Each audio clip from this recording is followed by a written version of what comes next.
थाली गिलास चम्मच रोटी रंगीन सब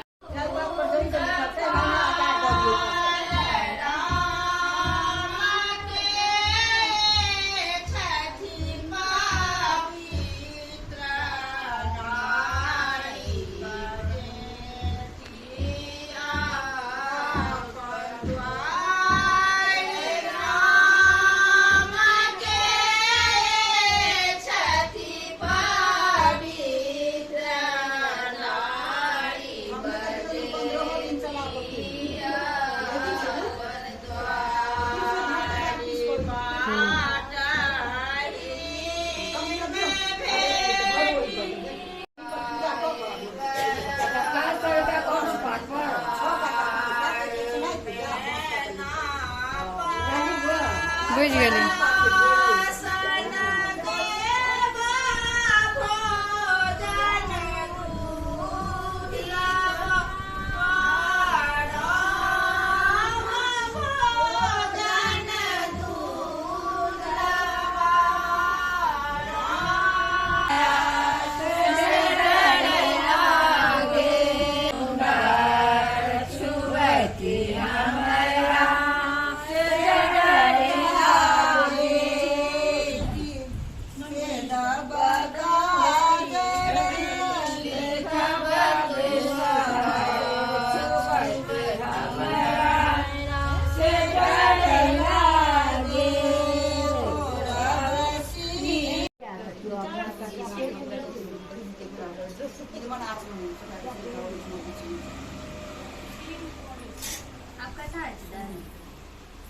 अकाउंट का पता है ना सनाई के बड़ी लग छै एकटा अकाउंट के पास दो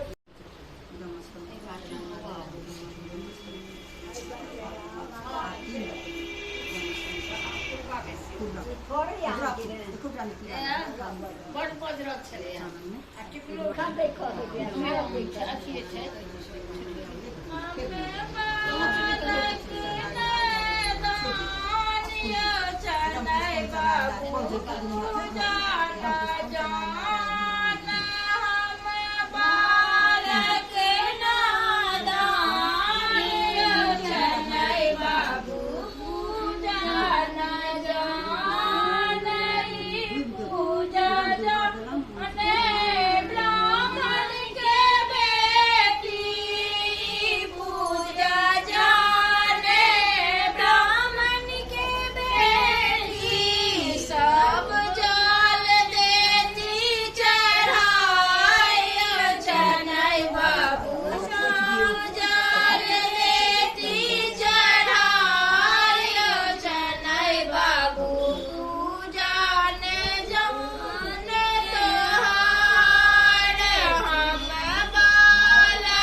एक दिन एक बूढ़ी स्नान कर धार में चिकनी पात पर 5 गोट वो जीव बूढ़ी के देख भागल। हे बूढ़ी गाम जा लोग के सब लोग के सूचित करियो जे आई मैना पंचमी आई लोग 5 झाक चिकनी माटि आनि आंगन में पवित्र अगरबत्ती से नीप कऽ ओहि पर धरत, तेल तेल लगात, स्नान करत, आंगन में चिकनी माटि के कुम्हरा बनत। ताहि में सिंदूर पिठार लगाय, ऊपर में दूध साइट दै छी। नव बासन में खीर घोरजाउर करैत, विषहरा पूजा कय हुनका दूध लावा चढ़ाबैत आ खीर घोरजाउर उत्सर्गित करैत। आ झौआ नेबो, आमक पकुआ, अमरौ इहो सब छियै, चौआ, दारिम, नीमक पात, नेंगरा कूश आ धामिक पत्ता। नेंगरा कूश धामिक पत्ता ककरा कहै छै? अही के मैना पात के धामिक पत्ता।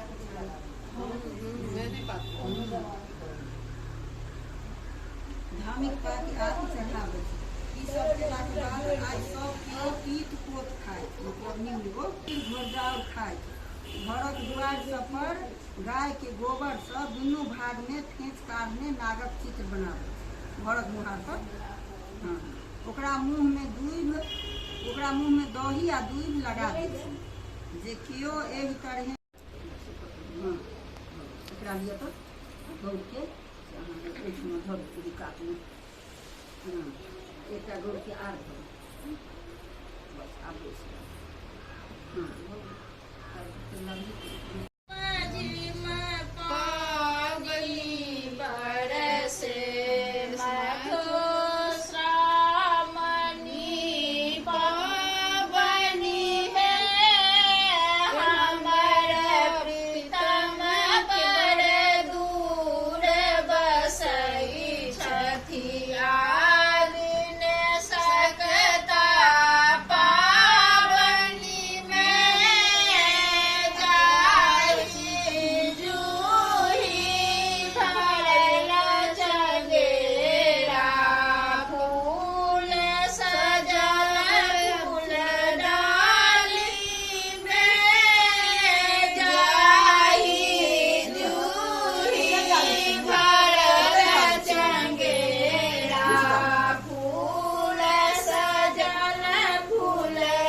भाई कहता ना देखो न कुछ बहिनो लियो ना आओ ना लियो ना 5 गोटा दीदी छियै दाय के लगे छी सब दीदी छियै दाय के अपन हाथ दीदी छियै ये की